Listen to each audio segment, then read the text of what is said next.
And the last we were examining the concept of subtlety, and we took the concept of pervasiveness, where we tried to rationalize how is it that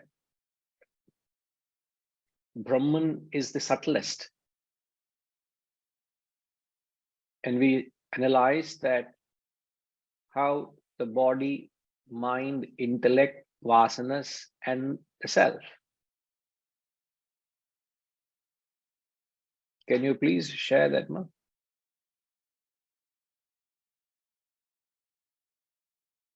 This is what that we had last discussed. We spoke about pervasiveness. We spoke about the waking, dream, and deep sleep, and Turiya, the 4 states of experiences. We said that the body exists only in the waking state. It doesn't exist in the dream, deep sleep, or Turiya. Straightforward. The mind exists in the waking, partially expresses in the dream, doesn't exist in deep sleep, nor Turiya. The buddhi, the intellect, exists in the waking. How does it exist in the dream? Because it is a subtle body. It exists there. It also exists in the deep sleep because there is a ray, we said, of intellect that observes the soundness of silence. And there is no intellect in Turiya. But vasanas are fully existing in waking, dream, and deep sleep. They don't exist in Turiya because a state of vasana-lessness, a state of total exhaustion of vasanas is Turiya. And the self exists in all 3 states, and also beyond the 3 states in the 4th state, the Turiya. Now, while we studied this concept, we said that the intellect and vasanas both seem to exist in the waking, dream, and deep sleep. But if that be so, how is it that we are saying that the vasanas are subtler than the intellect? This was the question that we had left ourselves. How do we say that the vasanas are subtler than the intellect? Because in the order of hierarchy, it's the body, mind, intellect, vasanas, and self. So how do you explain when it is pervading in all the 3 states?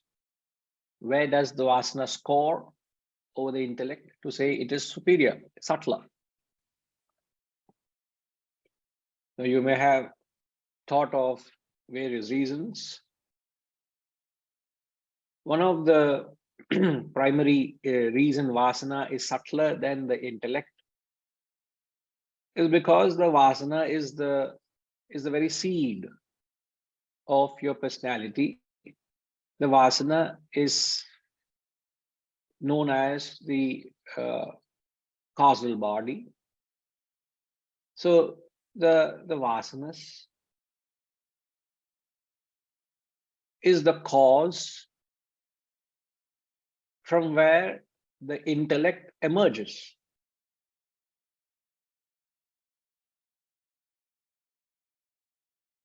Since the vasana is the cause and the intellect the effect, it is safe to say vasana is superior than the intellect. Intellect is a product. Vasana is the cause. Since the vasana is the cause, we say vasana is subtler than the intellect. This is a straightforward argument that we can give.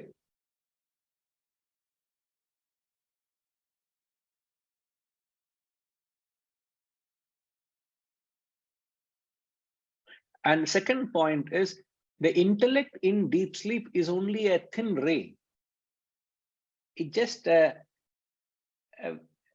there is no rational functioning of the intellect in deep sleep. But vasana itself is deep sleep. How do you say that the vasana itself is said to be as deep sleep? The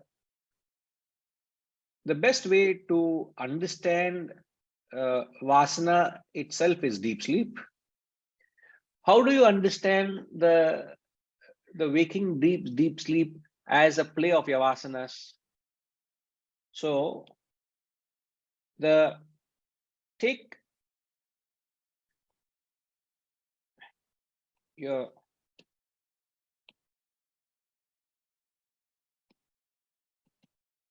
just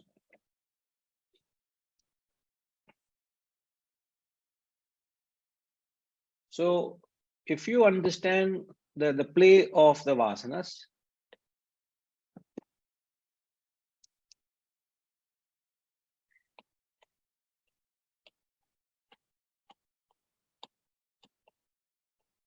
so when your vasanas are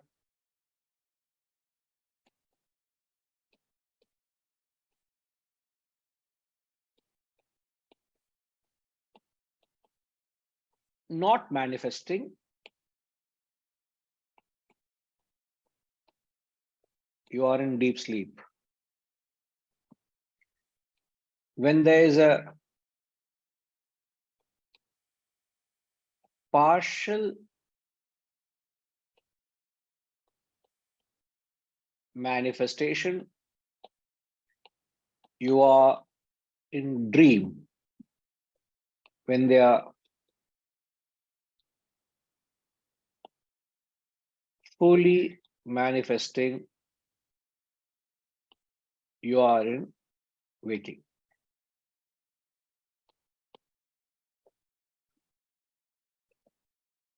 So the vasanas, when they are not manifesting or partially manifesting or fully manifesting. So the deep sleep is actually a state when the vasanas are not manifesting. So the vasanas in entirety are there in deep sleep. But the intellect in deep sleep is only a thin ray. So it is far superior, no? It's far more pervasive in the deep sleep than intellect. It occupies the entire territory of deep sleep. What occupies, SR? What occupies the entire territory of deep sleep?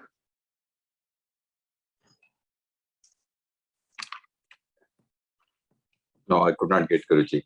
Occupies entire territory of the deep sleep. What do you see on your screen? Yeah, not manifesting is in deep sleep.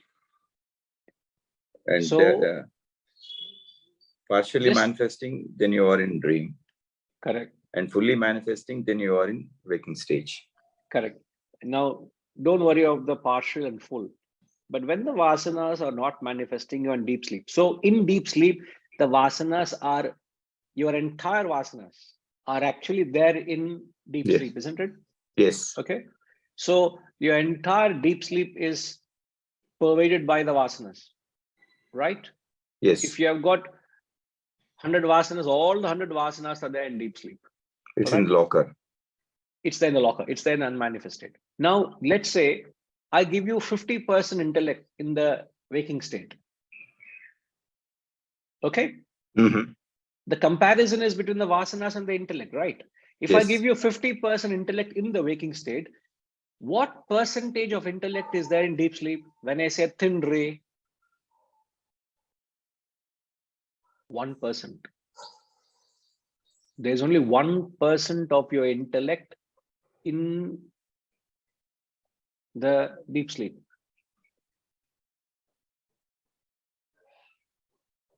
Are you following? No, how this 50% is the intellect you are giving, but that is going to be converted to 1%. That's what you mean to say, thin ray, Guruji? Yeah, thin ray, correct. Mm-hmm. So your intellect, I'm giving 50% to you in the waking state. Mhm. In deep sleep is only 1%. Okay. Right? But vasanas, let's say I'm quantifying them as 100 vasanas. Okay. Yes. In deep So, sleep, how many vasanas are there? 100%, 100 are there. Correct. So when you quantify the vasanas are more pervasive than the intellect, no? But Guruji, that I agree, but why it is when we have a 50% of intellect we possess and it goes into only 1%, the remaining 99% of intellect, we're talking about the thin ray. Why? When it, Why? my question is that it has to be there 100% or it has nothing to be there, but how is that is only a 1% can exist there in the Now I deep ask sleep. you what is the understanding of deep sleep? Deep sleep, is it not deep sleep described as nothingness? Yes. Nothingness or emptiness? Mhm. Now these two terms describe deep sleep. Nothingness and emptiness. So strictly speaking, there has to be nothing there. Nothing. Yes. But practically speaking or technically speaking, there is that small ray of intellect. It's like, sir, you go into a huge go down. A huge go down. It's pitch dark, no light there, or you're not switched on your light, completely dark.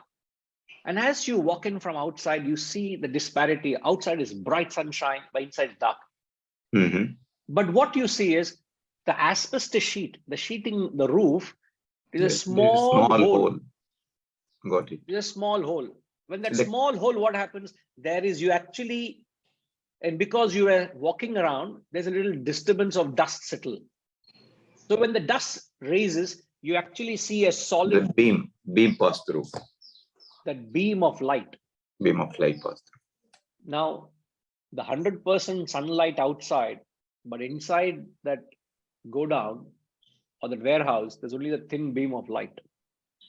So that's intellect. Thin beam of light is a thin ray of intellect. Intellect.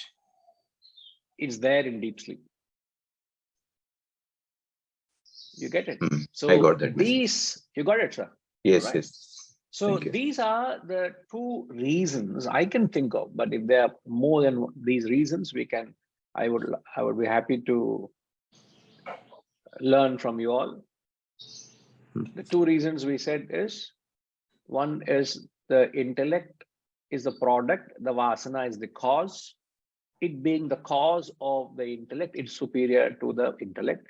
Second, the pervasiveness is the intellect is only merely existing as a mere figment, as a mere thin ray, but the vasanas in entirety are there in deep sleep. So it is far more pervasive. Therefore, it is superior to the intellect. Vasana is superior to the intellect. Vasana is subtler than the intellect. This is the logical argument you can give to convince yourself. Okay. Right. Yes, Hariji.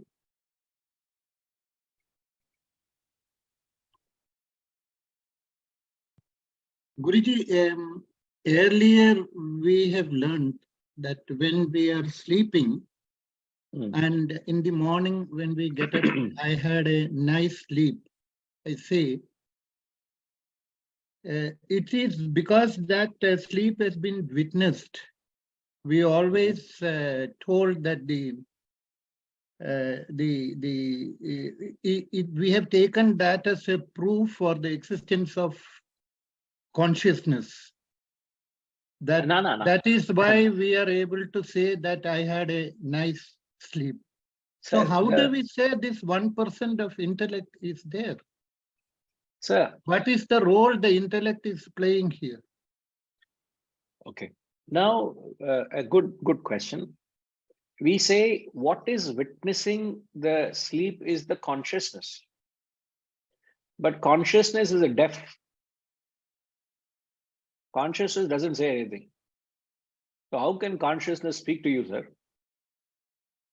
Consciousness is like petrol. Petrol has no movement. It's like electricity. Electricity has no light. So how can, it's like saying electricity has given me light. There is no bulb, there is no fixtures. How can there be light in the room? So there is no communication. Consciousness just exists. It doesn't communicate. What communicates on behalf of the consciousness, out of context, I'm saying, is your conscience. Now, subtle intellect is a part of your, conscience is a part of your subtle intellect, right?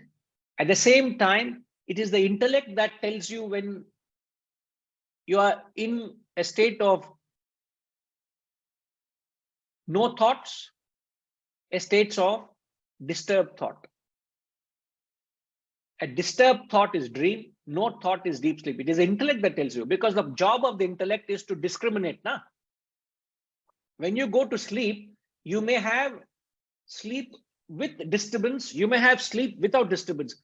Sleep with disturbance is dream, sleep without disturbance is deep sleep. The job of the intellect is discriminate. So it is able to instantly identify a state where there is no sound, no thoughts, no disturbance. And that's what the intellect communicates. Hey, you had a state of no sound, no disturbance, which is deep sleep. So intellect is actually doing its job of discriminating between opposites. So how can you say it is not the intellect, it is a conscience, a consciousness that communicates? Consciousness has no role. It does not communicate. If at all something communicates on behalf of the consciousness, is their conscience. Now that is a different context. But to the context, it is the intellect that differentiates between opposites. Sound and silence is an opposite. I am concluding and repeating the same thing. Disturbed sleep is sound, which is dream. Soundless sleep is a sound sleep, is a state of deep sleep. And that's what the intellect communicates. And you don't need to have a profound intellect to say that. There is a thin ray of intellect that just tells you, hey, I noticed that there was no sound. That's all. That's all that happens there. And it fixes it. I have one more doubt. Is this okay first? Yeah. No, that yeah is not real yeah. Yes. Okay. I'll come back to you. Yeah. Okay, I heard you. No, okay. I won't come back to you. I won't come back to you. But then I think that yeah says, okay, I heard you. You made some No, point. Okay. No.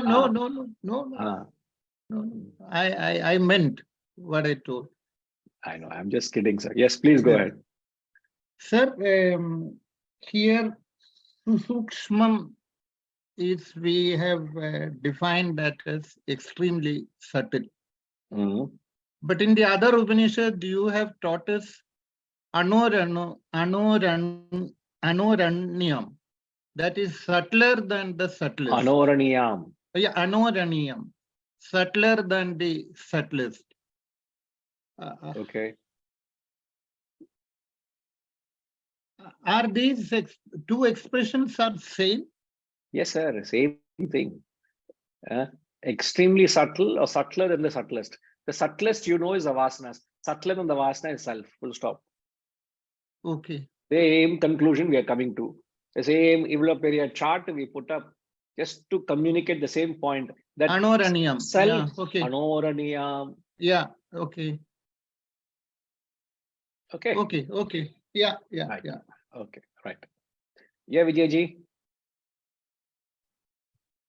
Guruji, I don't know whether it's the right example, but I will attempt it anyway. There is a term called soldier's way of waking up. Like you normally wake a person up, they get up slowly. But in general, when you wake up a soldier, he gets up immediately alert. You know. Sir, even a philosopher wakes up very alert, sir. No, alert physically, Guruji. Addiction. Physically, and also perhaps he reaches for weapon or whatever, you know, I meant that. Okay. Not the subtle alertness. Okay. My thought was that unless he can be trained to do that, to wake up like that, he won't wake up like that, you know. Permanently there's a training. And if a person can be trained at getting trained is a part of intellect department, not mind department, I would imagine. So if a person can be trained and when he wakes up, he gives a certain reaction, there is some kind of an intellect present in the deep sleep. So this is my, I thought whether it will be valid or not, my line of thinking. No, we are giving some credit to the intellect. There's some intellect existing there. We are just trying to make a candid observation. Otherwise, what is it that communicates the silence? And there has to be the faculty of the intellect which differentiates, to differentiate between sound and silence. That actually seals the point that intellect is there in deep sleep. Otherwise, there's no way. You may say, so you're imagining that there's intellect there. Otherwise, what is it that differentiates between sound and silence? It's intellect. It's only intellect that does with the pair. Now, in addition to that, you're saying because of a certain conditioning, of a certain thought, but in deep sleep, there is no thought, no? So upon waking up, so what wakes you up? So even as a philosopher, even as per my own experience, many a time I've seen it, many a time. It didn't happen today, but many a time I've experienced at 3:59 a.m. my eyes open up. 1 minute just before, and it's not that you had a disturbed sleep, a sound sleep, and suddenly you get up. It's just a miracle how you get up a minute before and switch off the alarm. I just put an alarm for what it's worth. You don't need it. But it just happens as a flash. How is that happen? What is it that is there in deep sleep to actually prompt you to wake up? Nothing is there in deep sleep, but there is, as you say, some intellect there. But it is that I really don't know. You aren't asked me to rationalize it. I don't know. But it is we say there are no thoughts in deep sleep, but yet something there that to wake you up. So it is the profundity of the very thought.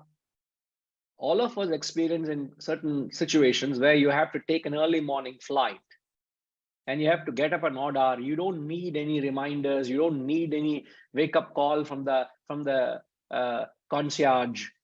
You don't need anybody. Automatically you get up because you know you have no choice but to get up. So you're conditioned the previous night to tell yourself, I got to get up, even if it's an odd hour at 3 o'clock in the morning or to get up, you'll get up a minute or two before. But if you couldn't sleep, that's another problem. I'm talking of getting up. There are people who can't sleep. That's anxiety disorder. That many people have, but very few experience this kind of a thing in its solidarity. It's a very solid experience. So when a soldier wakes up and goes to, he's just so conditioned, and that conditioning is brought by the intellect, and what gets conditioned is the mind. Yeah. That is the only, relationship what I would like to make to the intellect. That is conditioned, when is capable of getting conditioned, which is an intellect-based process. Intellect-based process, yes. Because, sir, the typical example of the intellect and the mind is, intellect is often we take in the corporate programs and all, I take this example. I don't think I take much in these classes. A typical example of the intellect and the mind is, if the mind is the river, the intellect is the banks. And it's the banks that contain it and give a direction for the river to flow. So wherever the banks go, the river goes in the direction. If there's a natural bend, the river also bends because the banks are bending that way. So the intellect is that which gives a groove to the thoughts, direction, conditioning, whatever you call it. Okay, sir. Right. Thank you. So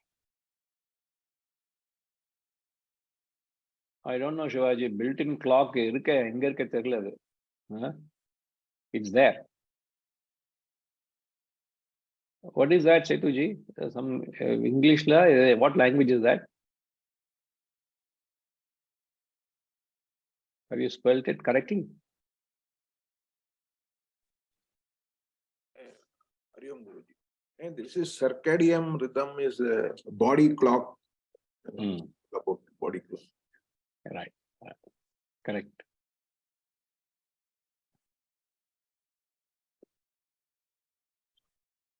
All right. So this was the concept of pervasiveness. The second aspect we said you can measure subtlety is based on control. Now, how do you explain control?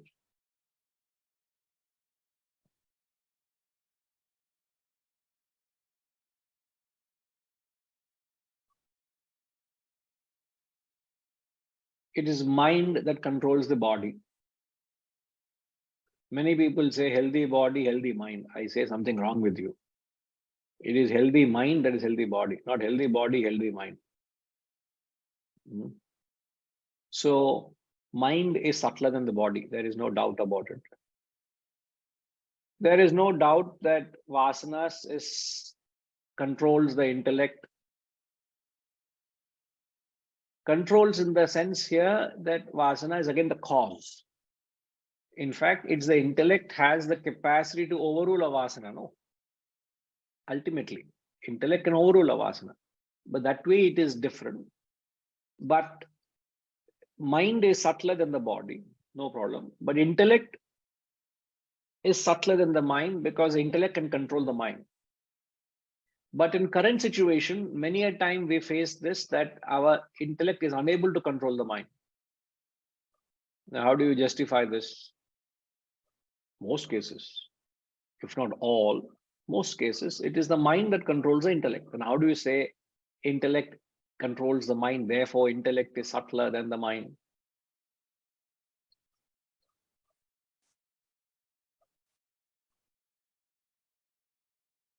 Subhaji.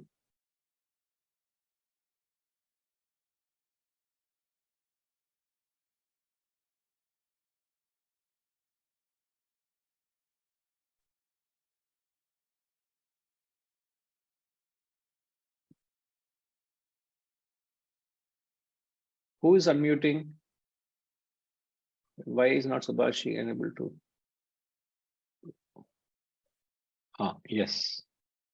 Yeah, intellect controls the mind, and because sometimes the mind is so strong that it overrules the intellect. Intellect always tells that this is the right way, that is the wrong way, but mind, he moves as per his own choice, and so mind sometimes it is not being controlled by the intellect. But I think You are absolutely right, sir. Sometimes the mind has its own way. But then to establish that intellect is superior than the mind. intellect is the guiding factor, basically. It guides whether things are right or wrong. But And it gives the choices. It gives the choices. But if that be so, it should happen all the time, isn't it? Why isn't it happening all the time?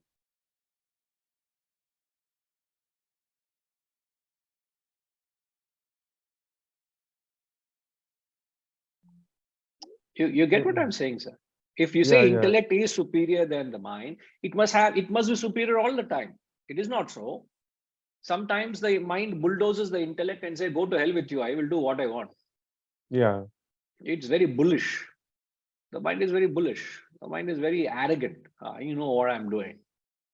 It doesn't heed. It doesn't surrender to the intellect. It trounces, it stamps, it insults, spits on the intellect and says, shut up, I'm doing what I want. That kind of attitude, a bullish attitude, the mind has got. Yeah, vasana comes overcome the mind, actually. Vasana has overcome the mind at that time. You know, don't go to the vasanas here. You're trying to find an answer, therefore you're going to the vasana. Vasana doesn't help you here, sir. It may, but don't go to the vasana.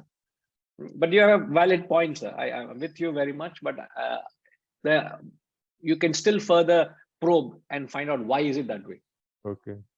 Okay, right. Yes, Seduji?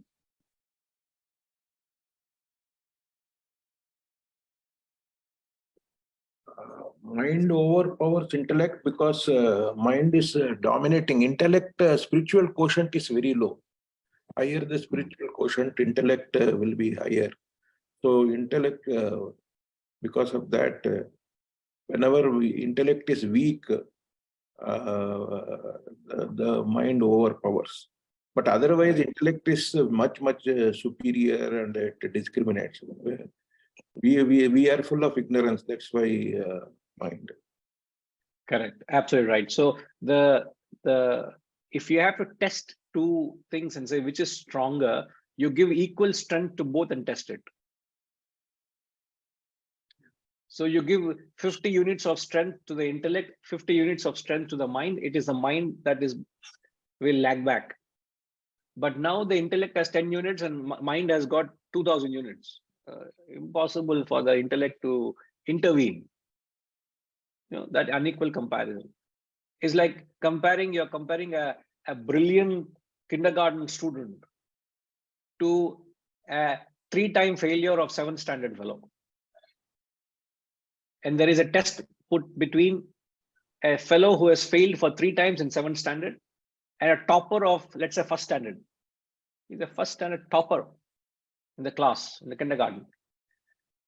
Any day, the 7th standard fellow will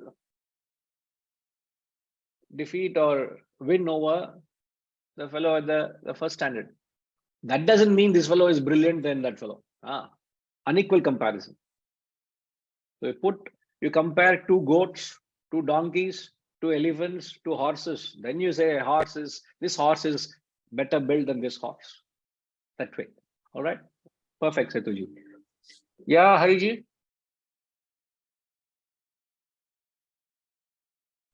We generally say the intellect is stronger than the mind because the mind can go only to the known realm, whereas intellect can go also to the unknown realm. The mind can never go to the unknown realm. Yeah, correct. That's an additional point you can take note. Mind can only go to known, intellect goes to unknown. Therefore, it is subtler. But in the context of control, this point which we made is relevant. But then another reason why intellect is superior than the mind is because of this. Great. Okay. Yeah, Vijayji. Guruji, I have a doubt in the sense, so intellect is capable of and does control the mind, not necessarily always. Isn't the other way of controlling the mind is to keep it busy with the higher thoughts? And what is it that introduces a higher thought to you? I mean, bhakti and, harmony, wouldn't it be qualify as keeping the mind in check? I mean, I don't know whether it's called control or not. What keeps in check is the intellect, isn't it? No, that is rational. What is intellect? You Is it not thought rational? out, yeah, it's thought out rational. Other way of doing it is that if I don't think of too many things, and the mind is still controlled. If I'm able to put my mind and anchor it onto something good, then I have no problem I have no capability to think of other things. Now, let's say as the satsang is going on, some other thoughts, let's say you have a couple of important engagements during the course of the day, and suddenly a thought that passes by and starts occupying your mind. Intellect quickly comes in and says, hey, no, this is not the time to think of it. Let me postpone it to after the class. Now let me concentrate. So you're not thinking of anything other than the process or the happening. What is it that is doing? It is the intellect. So you're saying, Guruji, that even the anchoring process needs the help of intellect to keep it anchored. Yeah. Yes. Now, the point I was making is, what is it you said with the higher thought? What is it that gives you a higher thought? To begin with, to reason out that this is the way, one of the ways to do that. Yes, I agree. Second thing is, I think, No. okay, Sir, I get your point. Come to the point. What is it that gives you the higher thought? The realization that is required. Now, Which is intellect. what conceives the higher Intellect. thought? I agree. What conceives the goal is the intellect. Mhm. What keeps the mind to the cause is the intellect. What helps to ensure it doesn't wander is the intellect. Therefore, intellect is superior to the mind. I mean, that is, I have no doubt about that or questioning it. I'm only saying that, if we can train ourselves to be in bhakti mode all the time, bhakti, maybe No, I'm not so, using the right word. No, you are right in a way, but what is the unique quality of a bhakta? In the context, if you can think in the context, since you use the word bhakti, Vijayji, Gayatri, what is the difference between a bhakta and a jnani? Bhakta is engaging his mind to the higher thought, emotionals and other things. A jnani is using only the intellect to reach there. Correct. A jnani is predominantly operating on the intellect. A bhakta, Yes. Mind and emotion. Mind. Now, what is the advantage which a bhakta has got, which a jnani doesn't have?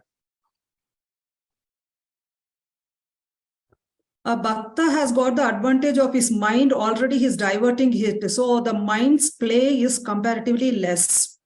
So the intellect and the Which play? Sorry. play of the mind, he's already diverting the mind. He's engaging the mind itself to the higher thought. So the play of the mind is comparatively less. You mean the play of the intellect? Yes. No. Huh? You play now in case of a bhakta, is the play of intellect there or not? It is there. Partially, but majority is drive. The intellect only is making his mind itself to carry to that higher. The subtle intellect is there for him. No, I don't qualify the intellect here. Now you're qualifying the intellect as subtle intellect. Now you're right there, but don't bring that element. When we're talking of intellect here, we're talking of gross intellect. Okay. You said a jnani is a rational person. A bhakta is an emotional person. Now, my question is, what is the advantage a bhakta has over a jnani? The control of the intellect is comparatively very less in a bhakta because his mind is already directed towards the God or the goal. The advantage a bhakta has is the mind itself is fascinated with the Lord. Like Hanumanji's mind was fascinated with Lord Rama. Before that, it was meandering like a monkey mind. But the moment it saw Rama, it fell in love with Rama, and then its mind itself went to it. It didn't have to pull the mind from any other attachment. So the mind has dropped the thought or fascination of worldly joys, and it is seeking the higher. So that challenge which a jnani has to pull the mind from whatever you engage with. So many distractions to a jnani. So he achieves that goal of keeping the mind on the higher is with the intellectual control. He may have other interests, but he says, no, I don't want to pursue. So he plucks it and puts it there. But that effort or that problem doesn't exist for a bhakta. Exists for bhakta. For him, it's like eating an ice cream. He doesn't have to swallow, it just melts. For a jnani, he has to chew 32 times. For a bhakta, there is no choice and he doesn't have to unlearn anything. I mean, automatically, he looks at it only as one path. It is natural for him. It is natural. I mean, yeah. There is no question for him. In his, you can't sit and take an Upanishadic interpretation to him. He'll say, Agra Utram, Agra Ahyam, keep to yourself. I am only in the Brahman. What are you talking Agotram to me? What Adresham, all these things, he's not interested. So at the end of the day, both lead to the same goal. Correct. But therefore, so let me be bhakta, sir. Would you want to conclude that way? Both are I going know, to it reach same seems to be, destination. honestly, Guruji, it seems to be a, more stronger approach, I don't know, for the want of any other Please, word. I would Whether I will request be, you, one will succeed or not is different. I want you to take back these words. For the simple reason being, there's nothing as easy or hard. What is important is it your nature? And True. knowing you Yeah, and the right. kind of a rational person you are, what little I have known of you and the rational aspect you are, there may be a percentage of bhakti in you, but you will end up scrutinizing, analyzing, judging. That intellect will come in. Now you can't just say the intellect, you just shut up and let my bhakti take over. It will not happen. No. You will not be true to your nature. Mhm. So a bhakta will not be in this classroom. As simple as Yeah. that. He will That is not a be in very this satsang. big statement, Guruji. I agree with you. I'm being factual. In fact, there was a times, only time in my stay in the ashram, there was a gentleman who had visited the ashram. He was, and he came, he heard Swamiji somewhere, and then he came with the intention to join the ashram. And obviously, Swamiji said, you come to the ashram, stay for a few days, we'll see, and then I'll interview you and decide whether you can study for 3 years. After, and how I know the whole story is that the gentleman was actually sharing the room with me as a guest. He was there for a week, 10 days. He was with me. So I knew the entirety of it. I remember he coming back and he started sobbing in the room, crying. I said, what happened? He said, Swamiji has rejected me. He says, I can't join the ashram. I said, I don't know what I've done. And then I asked, what is it that Swamiji said? He said, Swamiji has told me that I am not the right guru for you. Swamiji is saying this is not the right place for you. Huh? I also didn't understand the concept till we started discussing. And he said, Swamiji explained so clearly to me, but I'm heartbroken that I'm not able to join the ashram. He says, as a guru, I'm not the right guru. You are a perfect student, but I am not the right guru for you. A guru didn't look for a good student. The guru said, I am not the ideal teacher for you. You go and find another guru. Because this man was 80% emotional. And you have to be 80% rational to be in the ashram. So he will be like a fish out of water there.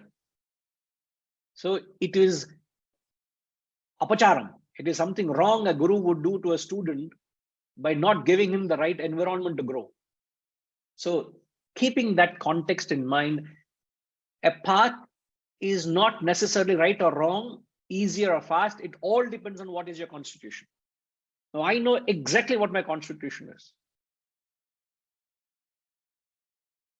I'm willing to spend a lot of time on jnanam. I'm willing to spend a lot of time on karma. But I have no inclination towards any Bhakti. unnecessary paraphernalia of bhakti. The only bhakti I do every day is that when I go to the institute or come to the center, I light an incense stick, I put my palms together, I bow down. That is my bhakti for the day. Any more ritual, any more exercise, I find it unnecessary for me. I have enough bhakti in me to pursue the path. I don't have to sit and perform a big yajnam. In fact, other day, somebody was almost, we met a lady, Pushpama. In fact, we met her and then she introduced us to a lady and she was performing a mass yajna where over 1,000 people were coming. And that lady was so devotedly saying, Guruji, please come. We will assign a yajna shala for you where you can sit with your people and perform. It's where everything is well organized. After I left that place, I said, yes, ma. I couldn't give this to her. I told Pushpama, please don't give my name. It will be a punishment for me. No, I have to be true to myself. And I have to, why should I put on an act of what I'm not. I'm not saying it is right or wrong. It is not right for me. As my journey, my path, I don't need to go through that exercise of ritual or practice to attune my mind to the higher. I don't need that, yeah. Just because I don't need it, it is not the right path. Nor can I impose my views on you and say, oh, this is the only way to do it. No, this is how I will do it, because this is my personality. Tomorrow, if you want to perform an elaborate puja or a ritual or an exercise, feel free. And at the same time, I say, when we inaugurated the institute, we did that yajna, that homam we did and things. I can still feel that sense of vibration. That feeling is still as fresh, is close to be, is going to be near or so soon. That feeling is as fresh as if it happened yesterday. That is my level of bhakti, to revel in that frequency. But I don't need to do that every now and then, because I don't need it, sir. So one has to be true to their nature. So for a bhakta, bhakti is the fastest path. For a karma yogi, karma is the highest path. For a jnani, jnanam is the highest path. And the interesting thing is, I always said, an individual is karma, bhakti, jnanam, all three essential composite. So there is the karma, bhakti, jnanam. It could be 30, 40, 30. 30 karma, 40 bhakti, 30 jnanam. If that is your constitution, cater to that constitution. And that is when you will grow to your potential. Otherwise, the growth is stunted.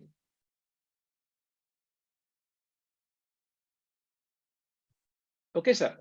That's why I said, please kindly take back that bhakti is easy. No. No, there's nothing I like was that. again playing intellectual, Guruji, in terms of objectively looking at it. I didn't apply to myself. Okay, fair enough, fair enough. I mean, you are absolutely, correct. Okay.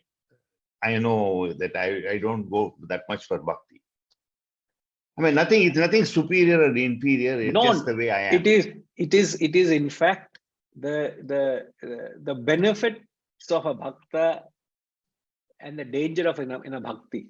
The benefits of bhakta, we said, is the mind itself is drawn to the higher. The danger in bhakti is, what is the danger in a Blind. bhakti? Blind. There is an element of blindness which leads to fanatic attachment. You become fanatic.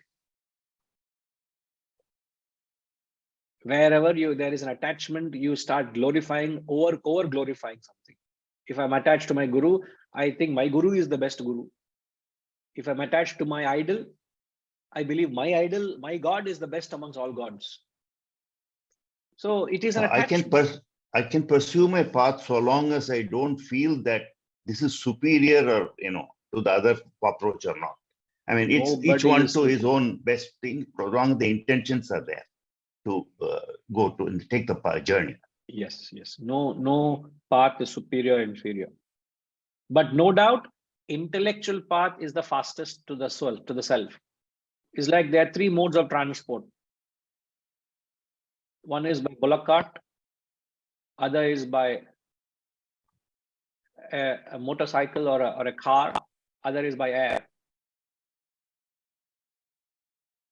Karma yoga is by bullock cart. Driving a four-wheeler is like bhakti. Jnanam is like taking a flight. Now you may say, sir, how do you say, are you not prejudiced when you say that? No, I'm not prejudiced. Right now, all the discussion we are saying is the intellect is superior to the mind is superior to the body. The tool itself is a superior tool. So will it not be a faster means of reaching the goal? That's all. We are saying it is superior because of pervasiveness. No? So of the equipments we have, intellect is the fastest, is the most superior. The fact that it is a superior tool, it will reach faster. That's all. Correct, sir? Yes. Perfectly. Thank you, Guru. Most welcome.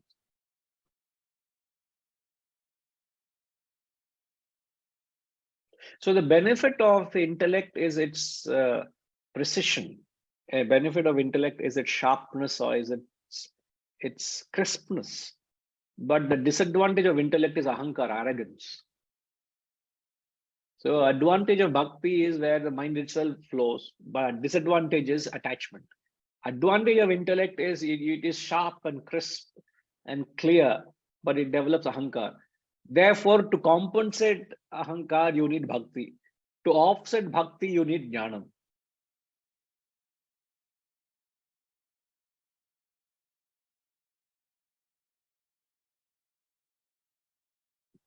You want to offset what our intellects, Mr. Intellect thinks too much of himself, you need that little bhakti coming in. Hey, Shashtanga Namaskar Panada day, bow down, inna the ahankara irkonakku, bow down, go onto your knees. That's what bhakti helps you to, knocks your head. One knuckle, take a knuckle and hit on the head, you get a beating. And intellect helps you to get out of the attachments of knots of attachment. The intellect helps you. And when there is a blend of intellect and bhakti, you will do karma, you will do seva. That is where combination of bhakti and karma, when intellect and mind are well balanced, you do karma. When mind is predominant than the intellect, you do bhakti. When intellect is more predominant than the mind, you do jnana. The three yogas are meant for three different types of people. It is just, it's like science. It's like precision. It's so perfect. All I need to do is understand it and do what is the right thing. That's about all. Okay. So we have analyzed the concept of pervasiveness and control. Okay. Now the last 10th point in the description of the higher, he says apara the lower, but para the higher. The higher is avyayam. It is imperishable. So the word imperishable is only with reference to that which is perishable. It is everything other than the self perishes. So your body, one day has to perish. Anybody who knows that the body is going to perish one day will not develop an attachment to the body and the senses. Those who worship the senses are the grossest people.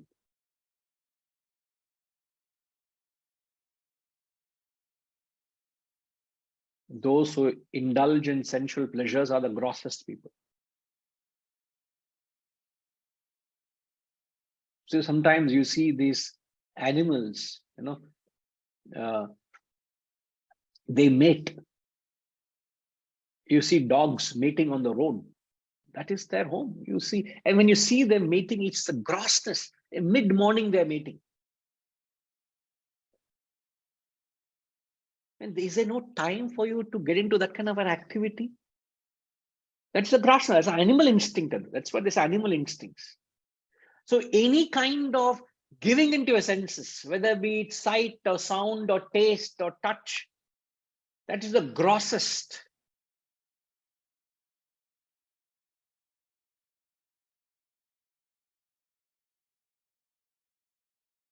Body perishes.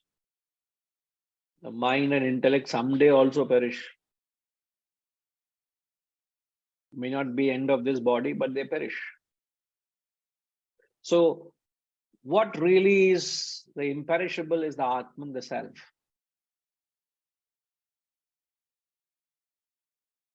Now, can I have the translation of the mantra 6, please?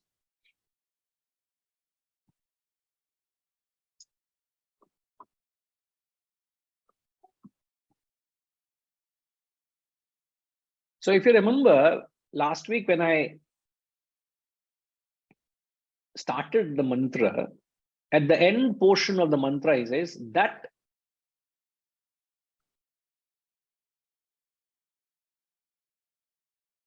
yet bhutayonim paripashyanti dhiraha.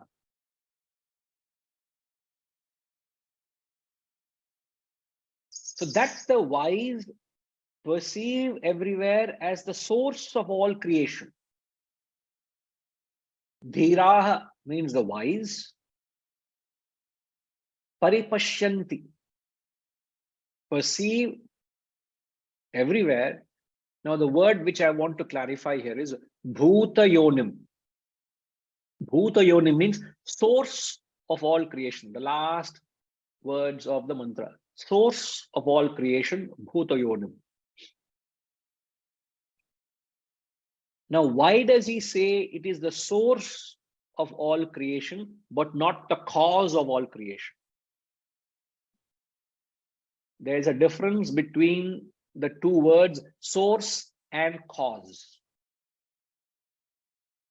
Brahman is the source of creation, not the cause of creation.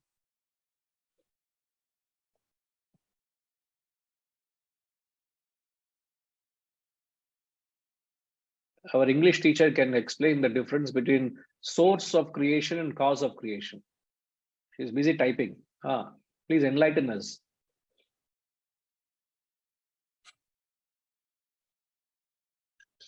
It is the substratum, the very substratum that enlivens everything, Guruji. That's what I hope I'm in line with the thinking.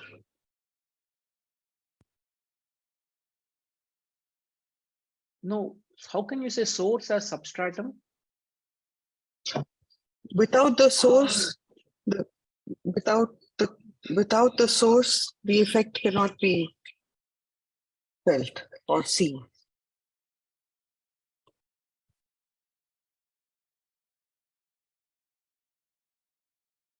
Give an example to differentiate between cause and source.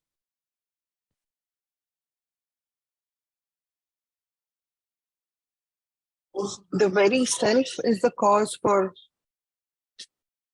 the world. This is how that is what we are saying. Self is not the cause.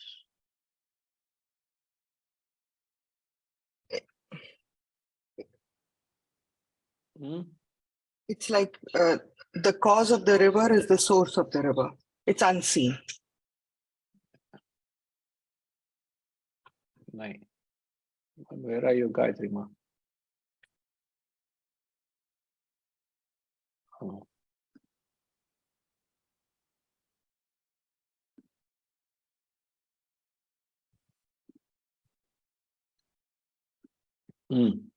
Sorry, Ma.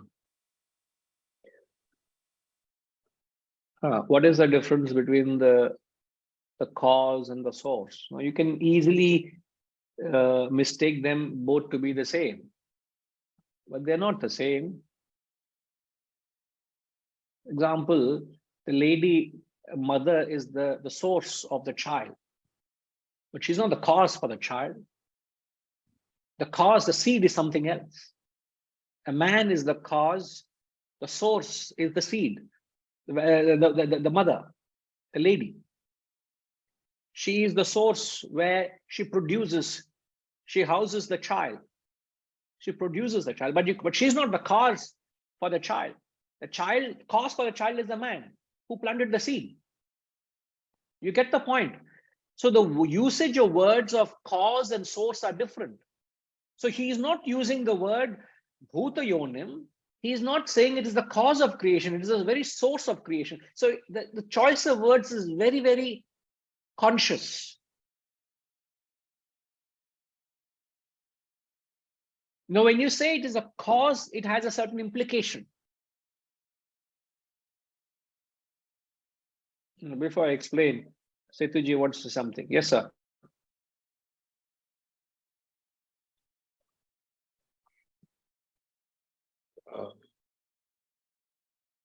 Vasanas are the cause.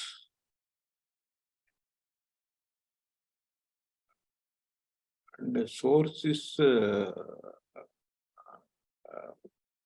Brahman.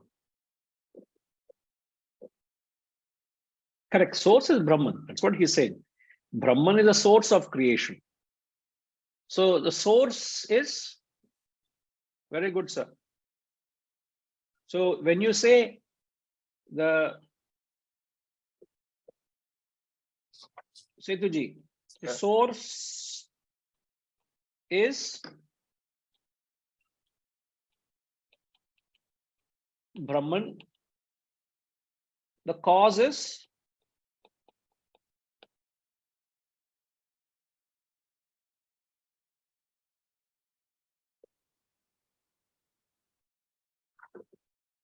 okay, Setuji, hold on. UK. The source is Brahman, the cause is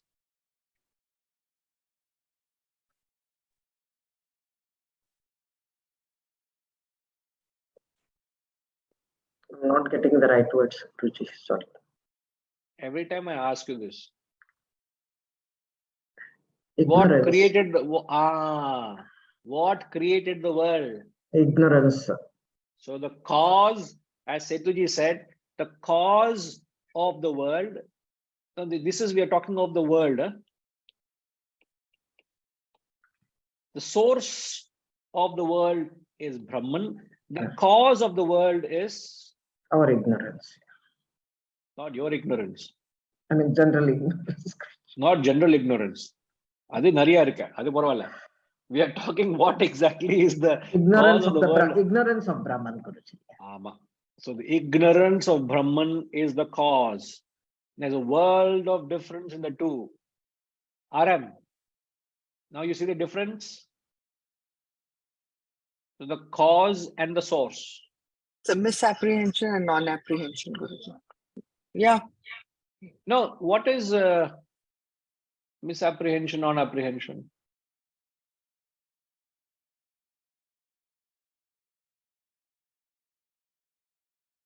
Huh? Isn't non-apprehension and misapprehension also as ignorance only?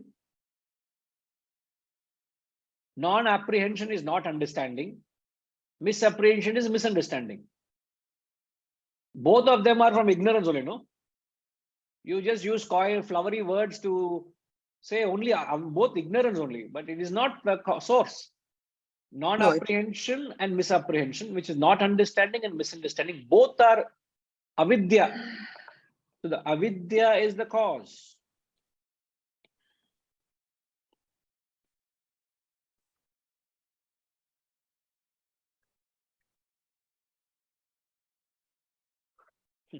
Amazing. How can somebody originally think of all this is staggering? We are struggling to fathom it. Understand. How can they conceive it? How can they so eloquently put it, effortlessly put it is the staggering part. Correct, Asetuji? Is the analysis correct? Yes, sir, you are unmuted only.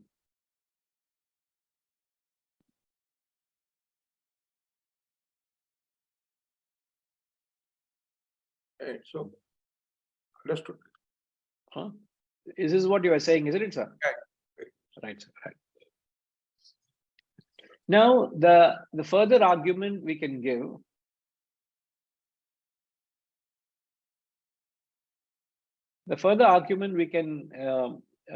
give is when you see at when you see a house, you know there is a house builder, the house maker. When you see a pot, there's a pot maker. You see an ornament, there's an ornament maker.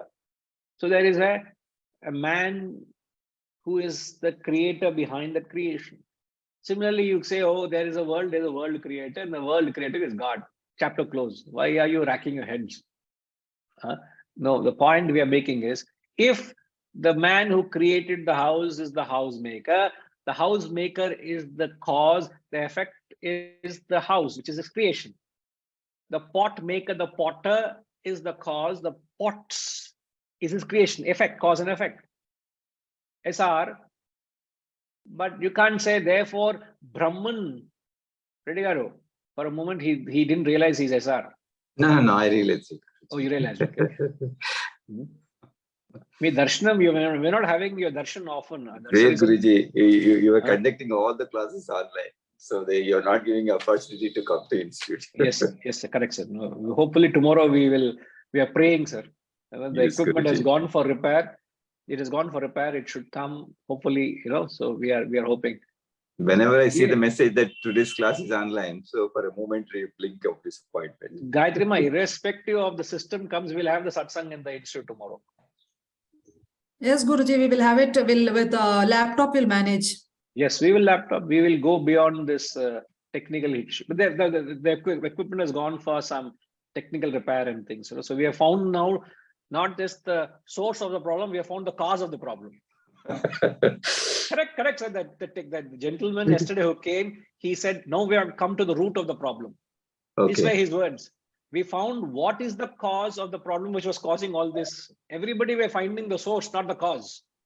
But he has come to the root cause and he said, sir, it is a minor issue. Some dust has settled in some part which is causing all the problem. So the unseen dust is the cause for the seen problem. So sensitive.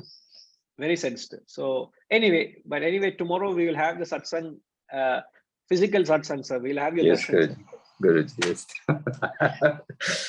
Right, sir. So the point we are making, SR, here is we can't therefore say, just like the potter is the cause for the creation of his pots, the blacksmith is the creator for all the utensils he creates, the goldsmith is the creator for all the ornaments he creates. We can't therefore conclude and say, therefore God is the creator who created all these things and beings of the world, the Nama Rupa. You can't say that. So when you say source, there is no cause and effect, correct? Yes. What yes? You must explain that yes to me. Usha, UK also is laughing. Huh? Are you okay? We will get caught in the wrong foot. You better don't say anything because you'll have to explain yourself. Sir, what we are saying is when you say there is a source, there is no cause and effect. This is what we are saying. But when you say it is a cause, there's a cause and effect. Now, when you say source, there's no cause and effect. What are we saying? Example. I'll give example, SR, and you give the reality. Yes, Guruji. The source is the cause is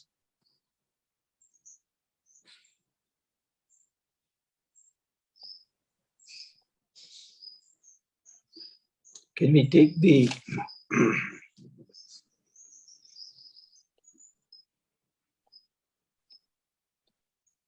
this is the relationship between Brahman and the world. The relationship between Brahman and the world is the ignorance of the rope. The effect is the snake. And the snake is has a lot of poison. Now, fill in the blanks. What is the cause here?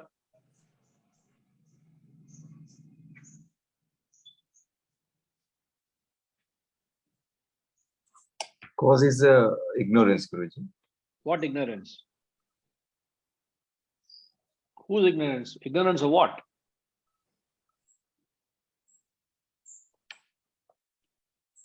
So ignorance of conceiving the rope as a snake. No, so the example is for the snake. If somebody Yeah. asks, where did the snake come from?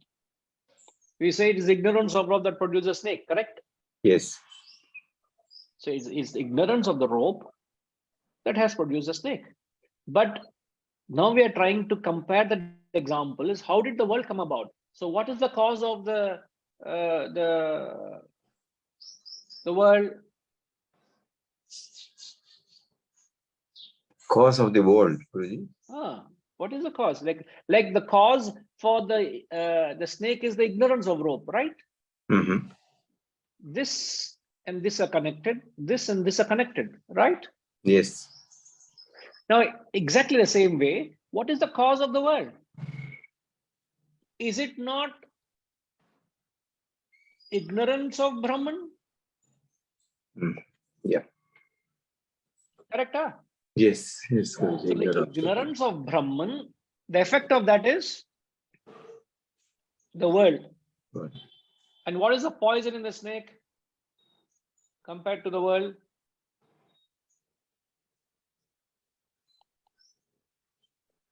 Unnecessary stress you go through. Yes.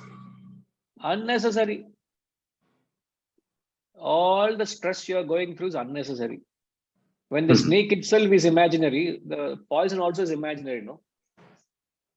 It's all in your head. You are creating an unnecessary stress over nothing.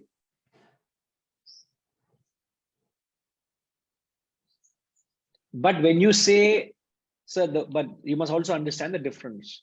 But when you say cause or apart, this is different from the word source. When you say cause, there has to be a cause and effect. Example, seed and tree, chicken and egg. There is a cause and effect here, isn't it? Yes. But this doesn't apply to the source.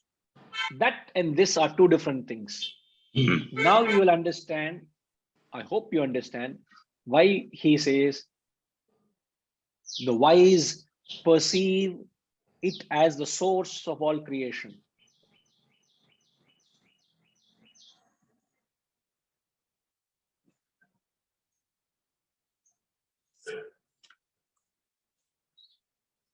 You're still lost, SR?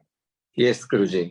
Here we can't apply the same rule of chicken and egg and You can't apply. seed Correct. applied here. Correct.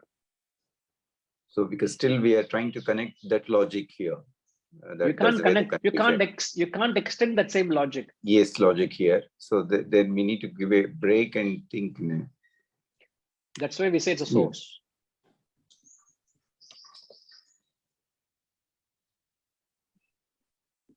Now, adding to the confusion, what Hariji has said, Yes. Brahman is the causeless cause. Causeless cause. Correct. Let me. No, I don't want to be the cause of that confusion. Hariji is the cause for that confusion, but any further clarifications, please direct to Hariji. Let me dwell through, Guruji. Let me try to understand. Right. No, it should be quite straightforward once you get a hold of it, sir. It is just the same idea that gets repeated in different areas. And whenever it comes, it's important we reiterate it so we get a hang of it. That's about all. Okay. Yes, Guruji. Right. Thank you. Yeah. Yes, Hariji. Guruji, you have taught us Brahman is causeless cause. Yeah, correct, Not in sir. this class, but in other classes. No. But today you gave us that wisdom. No, that's the reason I said. No. I got that wisdom from you. Yes, sir. All gurus say the same thing, that they got it from their guru. All right.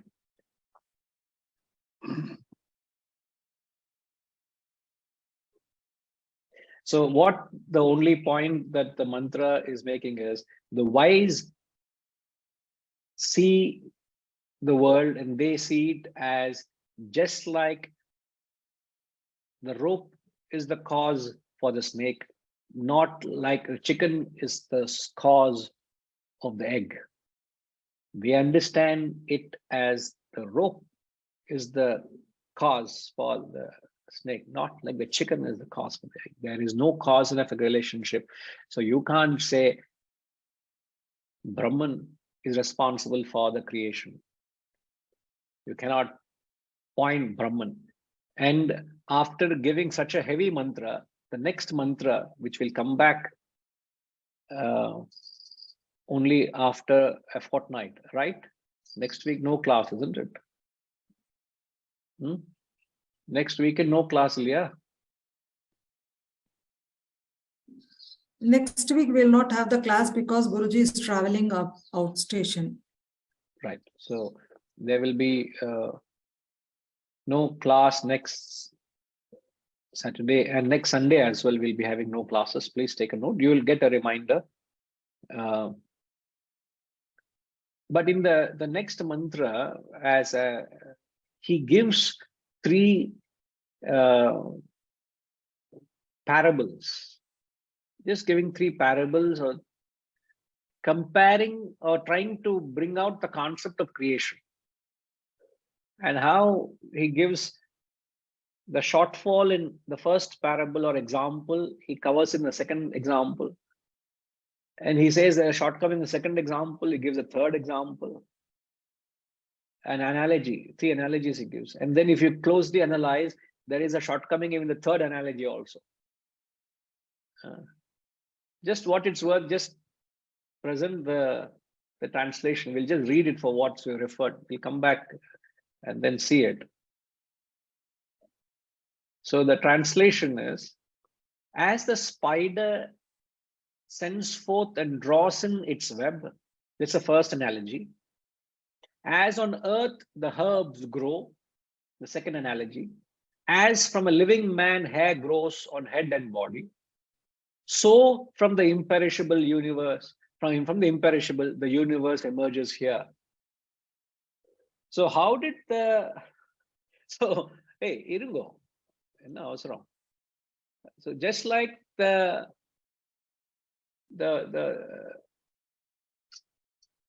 universe has emerged from the imperishable, how has it emerged? Just like the web has emerged from the spider, just as the herbs have emerged from the earth, hair has emerged from the body. So 3 analogies he gives, and he tries to convey the deficiency in the methodology of comparison. The lacking, what it lacks is wholesomeness. But it's a beautiful, very, very famous, oft-quoted mantra. Anyway, Gayatri Ma is rushing, so we'll have to conclude the class because she is the host and she is the boss. Namaskaram, Gayatri Ma, Hari Om. All right. We'll come back. Okay. Om